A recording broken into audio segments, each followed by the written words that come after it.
Would I be the asshole if I declined a trip to Europe to meet my sibling-in-law's family? I, a 25-year-old female, have two older sisters, Claire, who is 27 years old, and Emily, who is 29 years old. Emily's partner Ryan is from Europe, but they met in Canada, where we all live, 7 years ago. Emily and Ryan live across the country from Claire, myself, and our parents. Emily and Ryan got engaged last fall and decided to get married a month later without inviting us. We plan to go on a ski trip to Europe in winter 2025 to celebrate their marriage and meet Ryan's family. I am the only one who has met them as they happen to overlap with a visit I made to Ryan's city a few years ago. That has been the plan for the last 8 months. About a month ago, they told us that they wanted to cancel the ski trip next winter, partly due to their jobs and schedules and partly due to Ryan's father's declining health. Instead, they want us to join them on a trip to Ryan's city for a week this October. This is where I might be the bad person, as I am not sure I want to go for a few reasons. First, I just went on a solo trip to Spain in June. I budgeted and saved for 6 months to go on that trip, and I did not plan on spending any significant amount of money for the rest of the year for that reason. For the trip they want to take in October, the cost of the flights alone would be over $1,000, on top of accommodations and other expenses during the week. In total, it would probably end up costing me over $2,000. I could scrounge up the money, but it would cut into my savings, which I have been trying to build up. Second, I've already used or booked all but 2 days of my paid time off this year. I can use those 2 days and then work a couple of weekends to get extra days off to go on this trip, but that would leave me without any paid time off from now until the end of the year. Lastly, I am just not sure I want to go on the trip. I have already met Ryan's family, and while they seemed nice based on the short amount of time we spent together, less than a day, I am not super interested in spending a whole week with them. I would like to visit Ryan's city at some point, but I also do not know if I want to go with my entire family, for various personal reasons. I talked to Claire and my parents and they feel similarly, but I still feel like it would be rude to turn down this trip, and I do not want to hurt my relationship with Emily or Ryan by saying no, as it is important to them. I think I might be a bad person because I can make things work budget and paid time off-wise to go on the trip, but I do not really want to. Would I be the bad person if I do not go on this trip? There are no jerks here, OP. There is no reason to feel guilty about this. It was just sprung on you all, and you only have 2 days left for the rest of the year. If they want everyone to go, they need to be realistic and give everyone more advance notice. Am I the jerk for not letting my addict sibling stay with us after rehab? My brother has been an addict for over a decade. We have never had the closest relationship, but keep in touch often. He has a small child and a wife who travels for work. Over the last 10 years, he has moved from state to state collecting dues, spending a couple of nights in jail, and losing his job time and time again. The situation has escalated in the last few years to involving Child Protective Services as he uses while home with his child. Extreme measures have been taken by other family members in the past to help him stay sober that have not been successful. He and his family recently moved to our town from out of state. Within a few months of their move, the police and Child Protective Services have needed to get involved. My husband and I have had to intervene on a few occasions so far, including housing his child, picking him up when police have found him using, and physically trying to stop him from using, which resulted in an altercation. He eventually had to be removed from his home due to potential child endangerment. He will now be completing a 60-day rehab program. Child Protective Services say he is not allowed to return home once he completes his rehab stay, since he is not allowed to live with his child yet. There is currently no set timeline on this restriction. He is asked to stay at my house when he leaves rehab. I live with my husband and 10-month-old baby. When he asked me, he said that his sobriety depends on being able to stay with us so that he is not alone and can hopefully see his child. His other options are to stay with family that lives out of state, so he would not be able to see his child, find a sober living program nearby, or stay at a hotel or homeless shelter. Another option that has been discussed is for my husband and me to take in my brother's child so that my brother can live at home. I have concerns that he could relapse while staying with me. If the state does not think it is safe for him to live with his own child, then I do not think it is safe for him to stay with my child. I am also not in a place where I would feel comfortable taking care of his child if it came down to it. Am I the asshole if I do not let him stay with us even though he has taken steps towards sobriety? Am I the asshole for not being able to take care of my brother's child if needed? You handled things appropriately.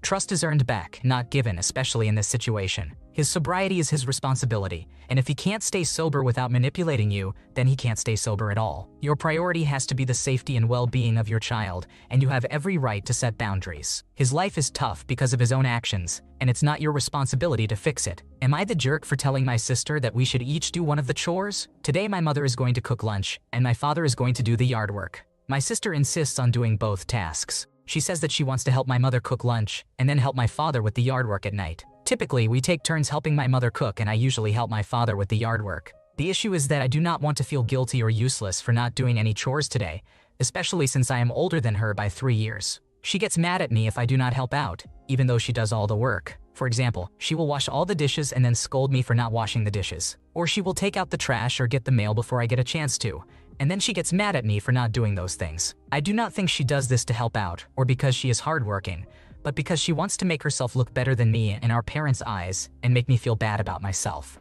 Today is my sister's turn to help my mother cook, and my father only has time to do yard work today. He says that he is fine with my sister helping him, especially since it will be her first time helping with yard work. In the past, I have been the one doing it. There are not any other chores that need to be done because house cleaning was done on Friday. So the only things to do today are cooking lunch and yard work. I asked my mother if I could help her cook, and she said that I cooked yesterday, so it is my sister's turn to cook. I pointed out that she wants to help my father with yard work, but my mother still said that she wants us to take turns cooking. I told my sister that it makes more sense if each of us does one of the chores today. She says that it is her turn to cook and that she really wants to help my father with yard work and try out the yard work equipment. I said that it would be too much work for one person and that it is only fair if we split the work. She still insisted on doing both. I said that she will get mad at me for not doing work, which she has been doing for a very long time. She denied playing her game and told me to go away. I told my parents what happened, and they told me to chill out and give my sister an opportunity. I explicitly said that I do not want to feel guilty or useless for not doing work while my younger sister is, and they said that it is my mindset problem. I still said that it makes more sense if each of us does one of the chores, and then my mother got agitated and said that I am robbing my sister of valuable learning opportunities.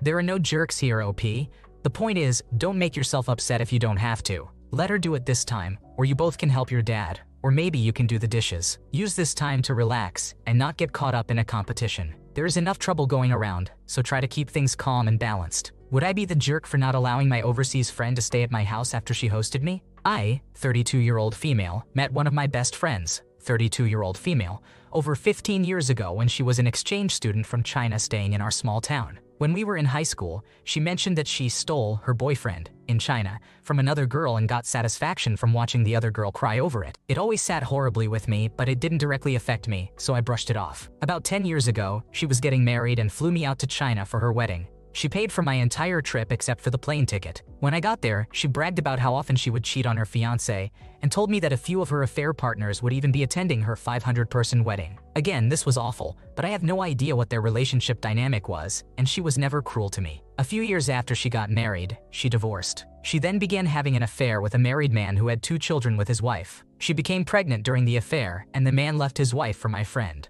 They now have 2 children together, and she told me he has stopped all contact with his oldest 2 children from his previous marriage to save her relationship with him. Recently, she asked to come visit us in our country. I also have 2 children and have been married for a decade. I told her she is welcome to stay in our guest room with her boyfriend and children, but we'd also be happy to repay her for when she paid for my trip by getting them into a hotel. She told me her boyfriend cannot speak English and would be happier in a hotel, and I told her I understand and that we'd be happy to do that. She mentioned after that she would like to stay at least a few nights without her boyfriend in our home, and I told her we would see, but something felt off about her asking to do that. She was unable to make the trip, and so we had to postpone it, but she messaged me the other day saying that she had a dream that she was in my house having breakfast with my husband, who she's never spoken to or met yet. In the dream, my husband, who is a cardiologist, was teaching her oldest son, 4 years old, how to be a doctor. When I asked where I was in the dream, she said I wasn't in the dream. I'm so uncomfortable. I'm worried that she is fantasizing about taking my husband since her boyfriend doesn't have plans to marry her,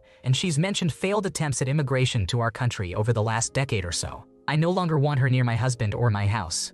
But I'm so devastated feeling like this because I genuinely love my friend with all my heart. Is this in my head? Am I overthinking it? Would I be the bad person if I cancel the trip? I want to add that I have never felt threatened like this before, or suspected that she would ever do something like this to me, so I don't know why this is suddenly making me so uncomfortable. You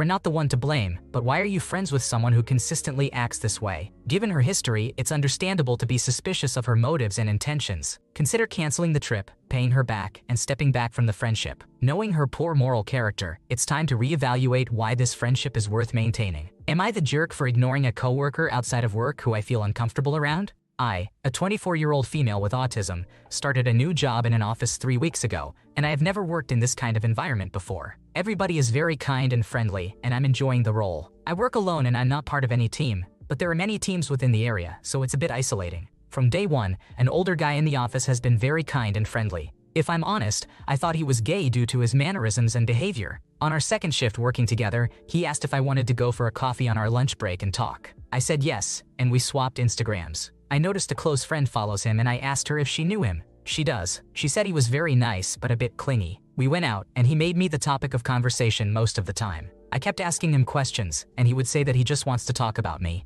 I joked a few times that I would like it if we could bounce the conversation back and forth instead. I thought he was around 30 to 40 years old, but it turns out he's in his early 60s. He often complimented me in ways like saying I'm very mature for my age and that I am more interesting than I look. He said both comments often, and I laughed them off, but I was pretty uncomfortable. At the end, he said we should do this again and meet up outside of work, which I said maybe to. When we got back to the office, he gave me his number and I felt like I should give mine as I didn't want to be rude. My friend messaged again saying how she was sorry, but she felt she needed to say that this guy made her feel uncomfortable when she knew him, as he would message her a lot and seemed overly friendly. He was in his 50s and she was 17, and the dynamic felt weird. She also said that she had thought he was gay, and his behavior suddenly felt off when she found out he was straight. He messaged me on Instagram a few times once I finished work and I felt worse, so I restricted his account. It's been a week and he has messaged often, and yesterday he texted my phone. Nothing weird, just normal messages, but I've met him 5 times in total now, and it just seems very weird. The last few days he offers to do nice things for me often and has kind of pulled me on looking after myself, as he didn't think I had eaten that day. I had. He's asked to go for coffee a few times since, and I've said I've been busy with the onboarding, but I do feel like I need to go for a coffee with him again this week, as he paid last time, despite me asking him not to, and I said I would next time. I have had a lot of bad experiences with coworkers, both male and female, and with older men, and I don't want to get into this kind of situation again. I don't think it's sexual, but it does feel really off, and I don't know how to handle the situation or if I'm even right in doing so.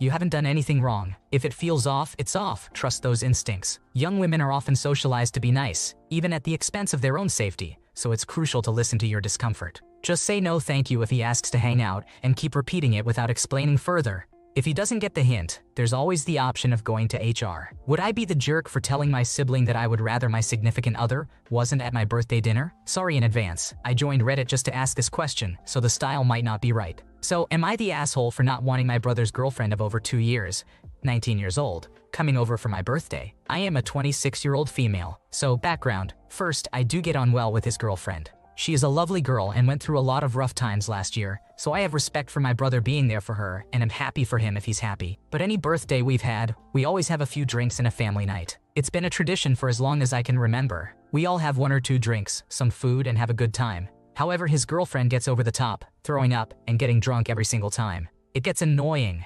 Birthdays, Christmas, New Year's, every single time, she takes it too far. She also likes to throw it in my face that she is smarter than me, which is fine and cool. I have my degree, and I've never really cared about that sort of thing. However, my boyfriend, who is 29 years old, has been taking a year off school due to having to resit exams. My birthday this year is different. I'm finally introducing my family to my boyfriend of 3 years. I live out of town, so I'm not home all that often to get them to meet. Truthfully, I'm nervous. My boyfriend knows me a lot better than my parents. I moved away for a reason, and my relationship with my parents is a lot better now that I have moved. But the idea of my 2 separate lives merging is scary and nerve-wracking. I want it to go well. I already get really anxious and nervous with a lot of things with my parents, so I really just wanted it to be the 5 of us and my boyfriend. I really don't want the added pressure of her being there as well. But I think my issue is with my brother not asking if it was okay if she came to dinner with us. I only know because my younger sister, who is 15 years old, told me. Neither of my parents have asked either. I'm more upset that every adult in this situation knew she was coming without having asked, and no one bothered to tell me until my sister did. I don't know if it is childish, like it's one extra person, grow up. But then this is such a big moment for me. I really wanted it to be family only. That is what we had talked about. That was the original plan. But now my brother has changed that plan and not even told me. It just brings back a lot of memories of the disrespect from my childhood. So would I be the asshole if I message my brother telling him I'm uncomfortable with her being there when my parents meet my boyfriend? You are not responsible for this. It's your birthday, and your desire to have a family-only dinner to introduce your boyfriend is completely understandable. However, that level of drunken misbehavior should be concerning to everyone in the family, and addressing your concerns about her directly might help. Maybe restricting the number of drinks she can have to 2 could keep things more manageable. Thanks for watching. When you subscribe, make sure to hit the bell to turn on notifications so you never miss a video. To finish listening to all the stories, check out the playlist in the description.